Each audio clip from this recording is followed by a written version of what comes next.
We're standing by.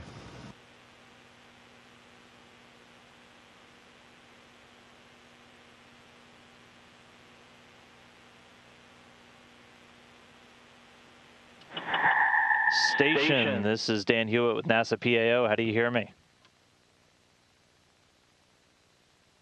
And Dan and NASA PAO, we hear you loud and clear. How do you hear us? I have you loud and clear. Thanks, Chell. All right, we will kick things off. Welcome, everyone. Thanks to our Crew 4 astronauts for taking some time to answer questions before they get ready to begin their journey home. Quick logistics, reporters on the phone bridge, remember dial *1 to be added to the queue. And if you have a question on social media, use the hashtag #AskNASA. So before we jump in, I'm going to hand it off to Crew 4 Commander Chell Lindgren of NASA for some quick opening comments. Take it away, Chell. Thank you so much, Dan. Well, here we are at the end of our expedition, the end of our space station mission. We launched in late April. We've been up here for almost 6 months, and we've had an extraordinary experience under Oleg and Samantha's leadership. We've done a lot of science, taken in some amazing views, but now we're excited to get home to our families. So we are immensely grateful to all of the people that were a part of this journey, folks that helped us get trained, our partners at SpaceX and NASA and at centers all over the world that prepared us for this mission. I think that we had a great experience up here. We got a lot of good work done, and we're excited to get home. So thanks to everybody that made that possible. All right, and thank you, Chell. We'll jump right over to the phone bridge. Again, *1 if you want to get in the queue to ask a question. Our first one will come from Marcia Dunn in the Associated Press. Marcia?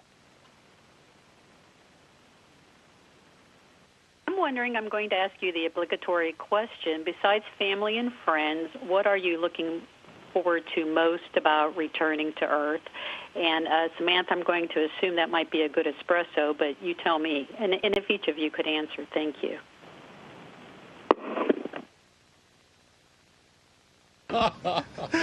I think you hit the nail on the head for most of the crew on the espressos anyway.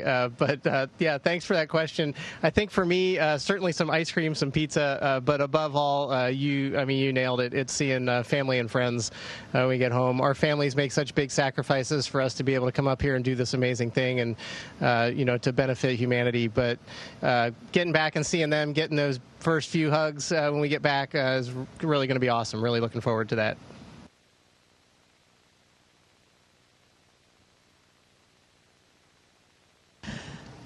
I'd say besides family and friends and a good shower, I certainly look forward to the opportunity of spending time in nature and just enjoying all the sensations that a natural environment provides that I think are so important for our emotional well-being.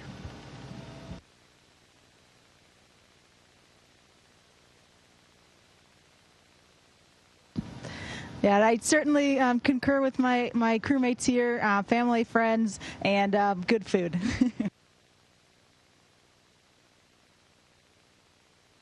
And I'll join in. Probably a cold drink with ice in it, drinking from a glass or a mug, and some great coffee. Ice cream sounds really. I'm actually taking notes from everybody here because it all sounds really great. But definitely looking forward to getting back home, getting back to our families, and just relaxing with everybody there. All right, thanks, crew. Our next one will come from Elizabeth Howell, space.com. Elizabeth?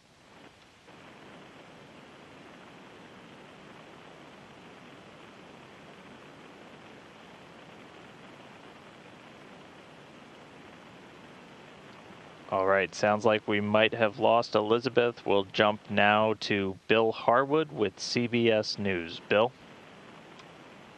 Yeah, thank you very much, guys, for joining us. You got a fairly long transit, assuming you get to undock tomorrow and the weather cooperates. You've got a fairly long transit to splash down. How challenging is that in a spacecraft the size of Crew Dragon? And what have previous Crew Dragon astronauts told you all about what to expect during reentry? How smooth is the ride? Are you expecting, the kind of G's you'll be pulling, that sort of thing? Thanks.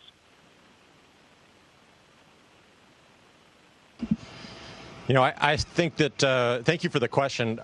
It sounds like maybe we'll have up to 20 hours during phasing to get back home for reentry. I think that we're all kind of looking forward to it. You know, it is definitely a smaller volume than we're used to here up on station, but we had about a 17-hour transit on our way up here. Everything was very new. For two of our crew, we were new to weightlessness. Now I think we've got a lot of experience in here, experience with weightlessness and living and working in space. And so to be back in that homey Crew Dragon volume, I think is going to actually be a lot of fun. And we're going to soak in, I mean, it's an opportunity, kind of a bonus opportunity to soak in the amazing views of the Earth as we're ready to get home.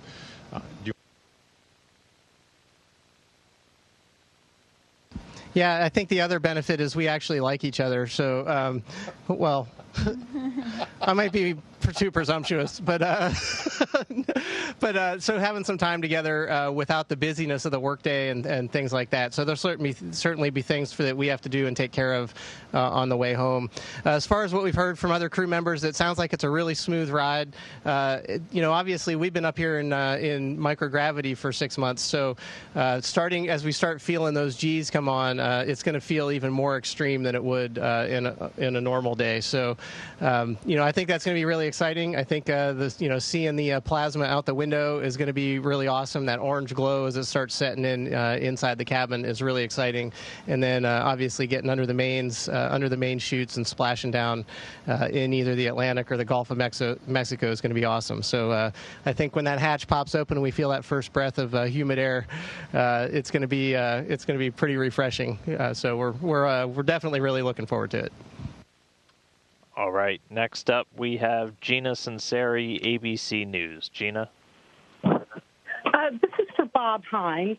Bob, what things surprised you about your stay on the space station? And what's the memory or the view that you're going to take back with you as most precious?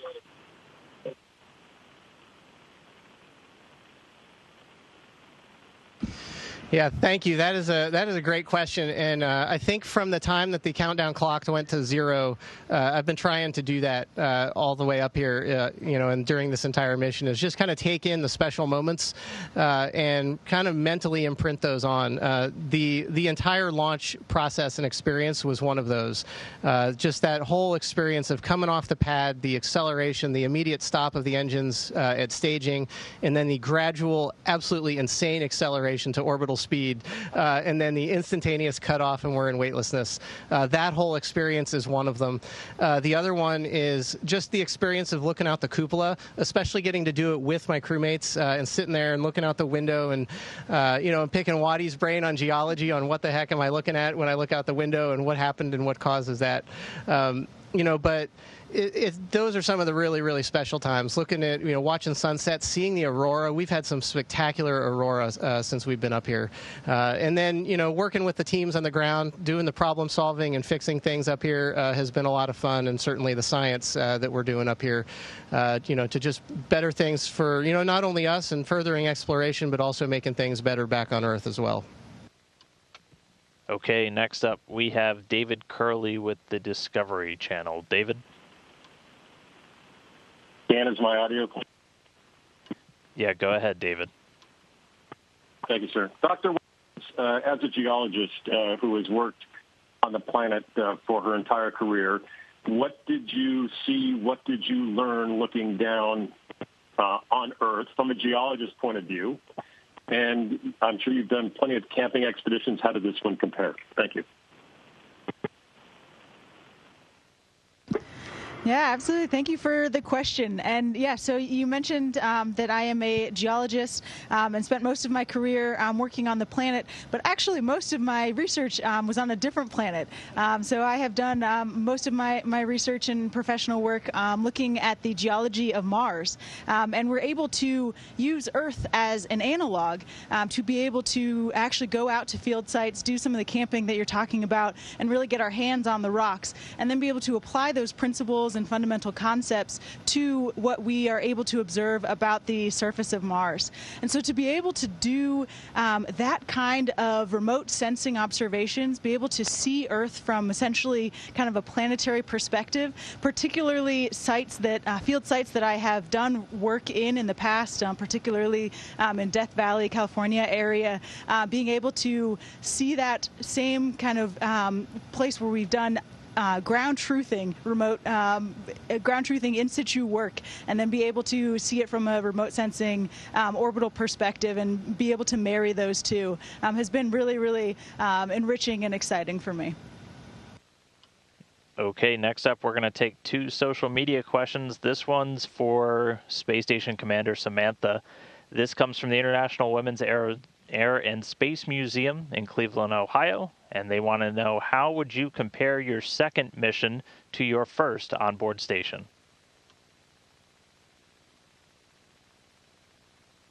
Well, first of all, hello to the friends in Cleveland, and I would say the first time the experience, especially at the beginning, feels quite overwhelming in terms of emotions that you feel, in terms of things that you learn, in terms of physical impressions. And so for me, looking back to my first space flight, it was sometimes a little bit of a blur in my memory. It felt, especially those first few weeks, felt confused in my memory. And I think that coming back for a second time, what I was really looking forward to, and I think that's also what happened, is the opportunity of living the experience again, but with, the experience of the first space flight, and so the ability of noticing many more details, committing them to memory, savoring every detail, every experience. And also I have to say, it's been amazing to watch and relive my experience as a first-time flighter through, first Wadian farmer, and then more recently, the other first-time flyers that joined us on board. And just reliving through them the excitement and also, if you want, the awkwardness of those first few days and weeks.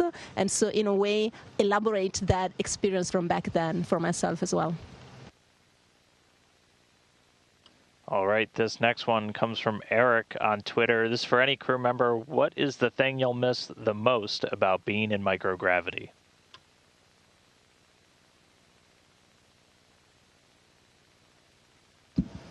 The thing that we will miss the most, I think all of us are going to miss being able to float. I mean, it's such a bizarre thing, and I think so amazing that our brains are able to adjust to it so quickly.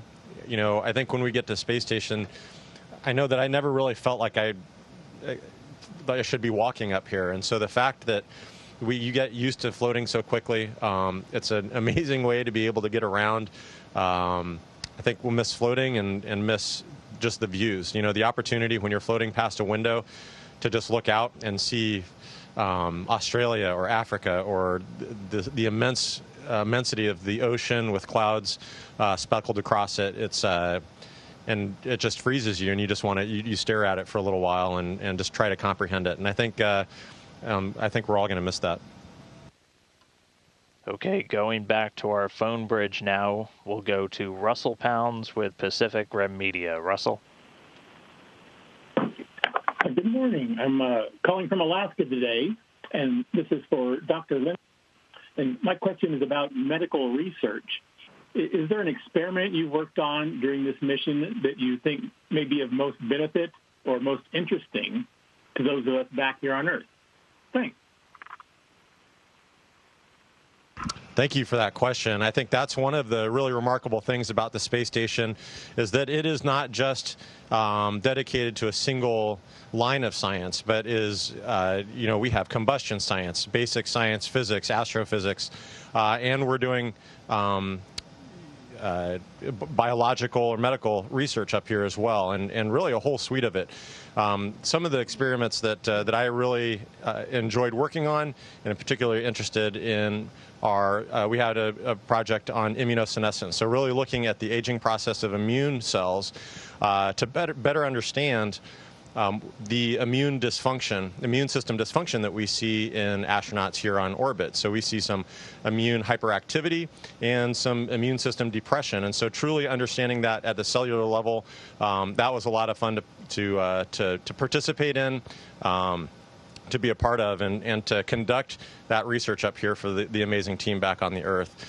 We've had other projects that are using electron microscopes. We are the subjects of a lot of studies as well, and so it's really interesting, and we're very hopeful that a lot of that leads to improvements in diagnosis and therapeutics back on Earth.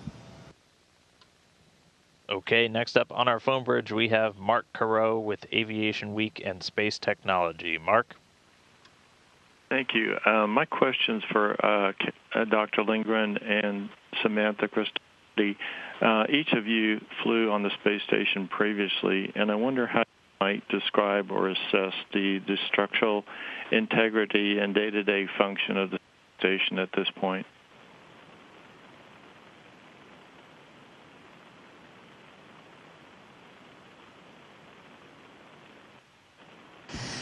That's an interesting question, and certainly I think as soon as we arrived a few months ago, we were struck by the increase of activity and the sheer amount of equipment that is installed on space station. It's visibly more crowded.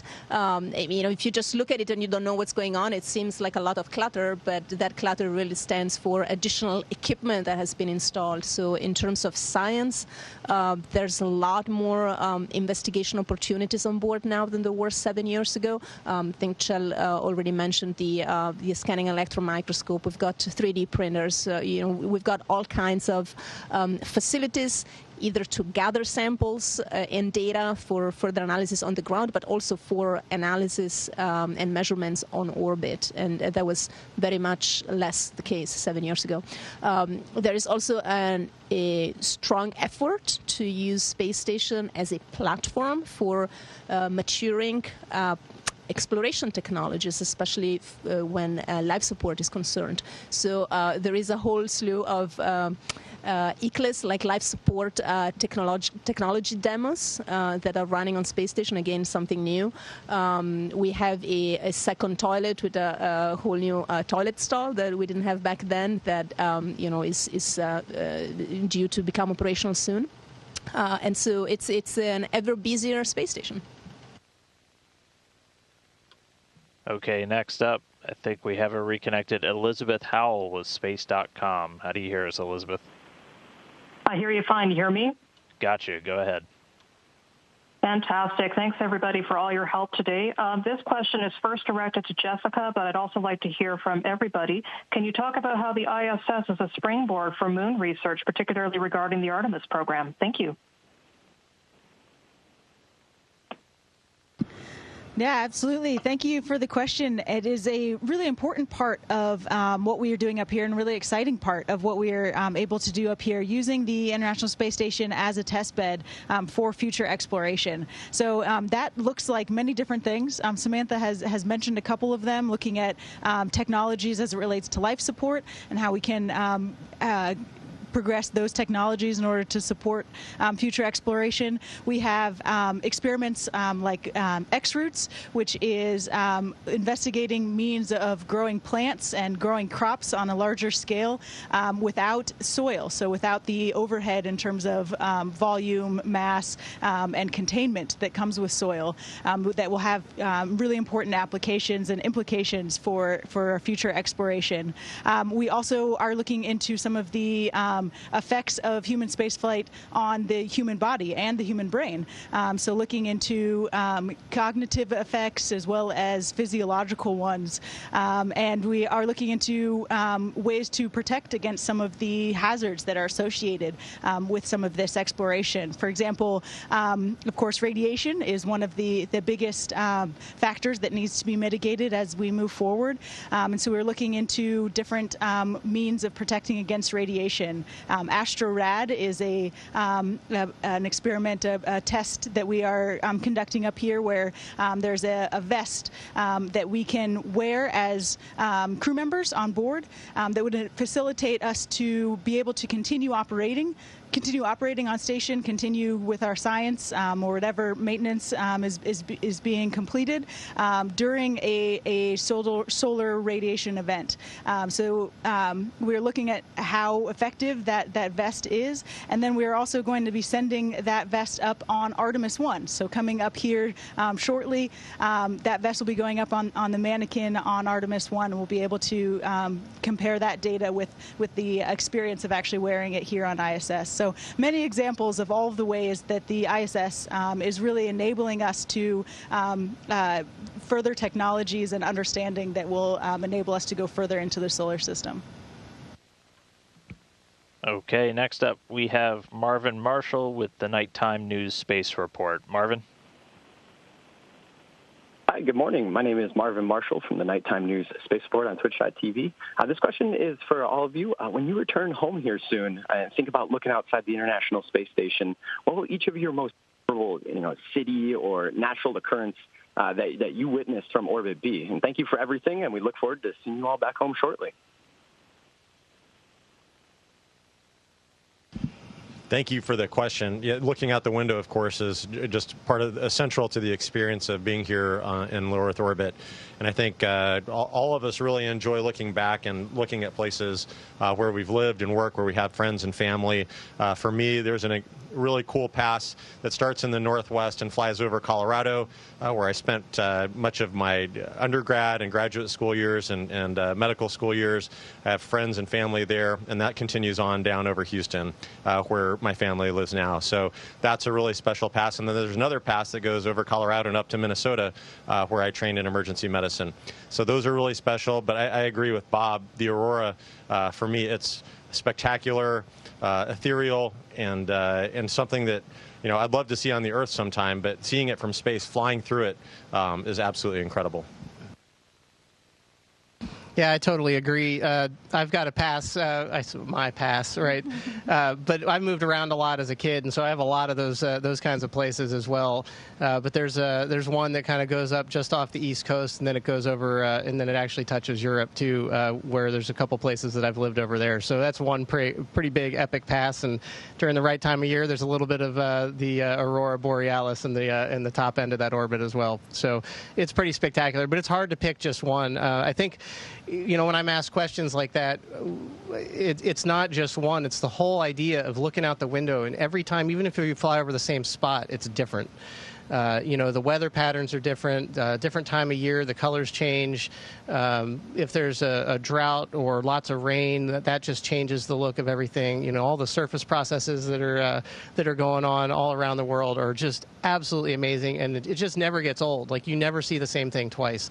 And so I think one of the cool things we get is this global perspective of how everything is interacting with everything else.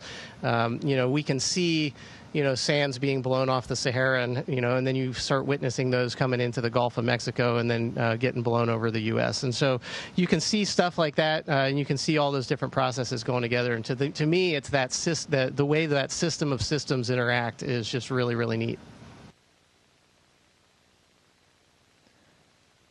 All right, our next question comes from Manuel Mazzanti with Debate. Manuel?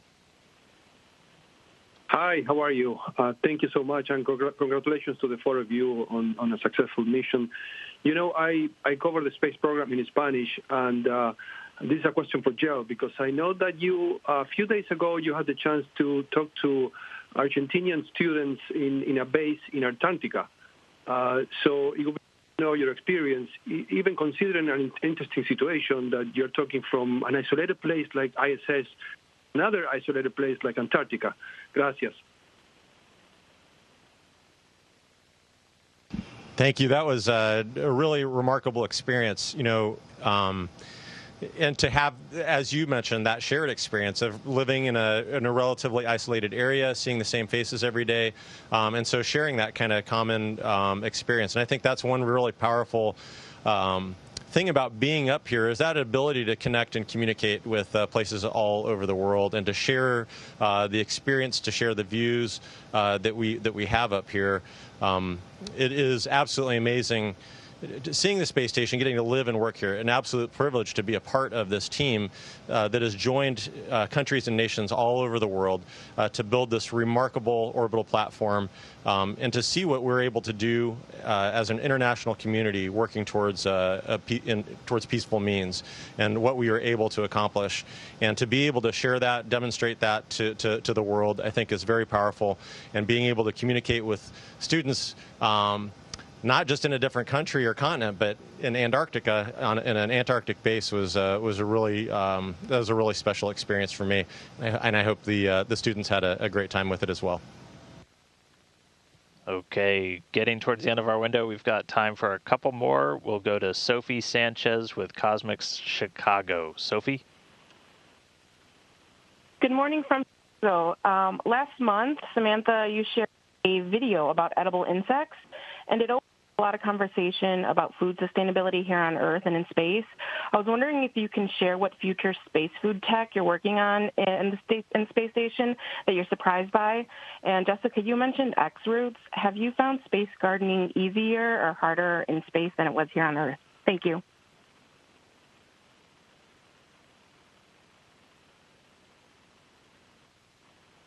Yeah, I think he's talking about the edible insects. Yeah, so thanks for that question.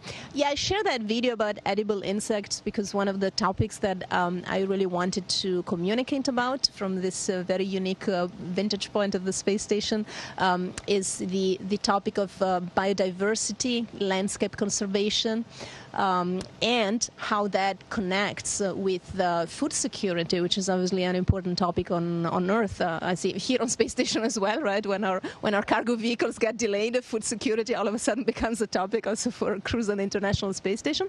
But certainly overall for our spaceship Earth and our 7 billion person crew on our spaceship Earth, that's an important topic. And some people who are experts on this matter suggest that one of, a piece of the solution might be also considering insects as sources of valuable protein, which is something that is very much part of the customs and diets of a couple of billion people on the planet. But it's certainly quite foreign to the majority of humans, and it might just be something to consider going forward.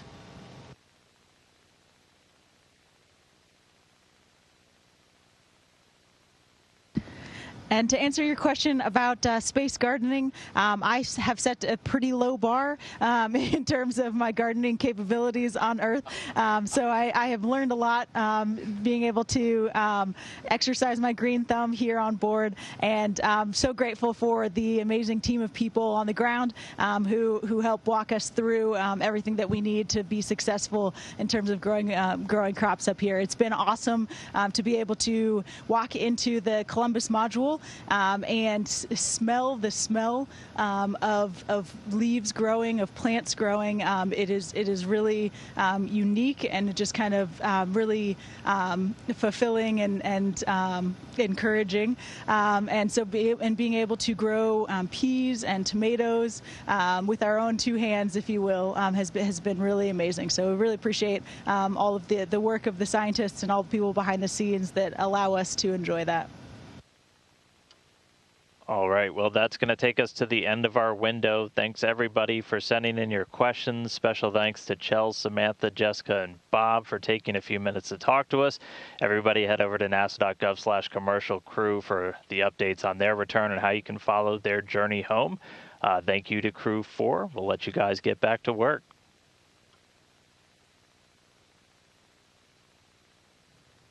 Station, this is Houston ACR. That concludes the event. Thank you to all media participants.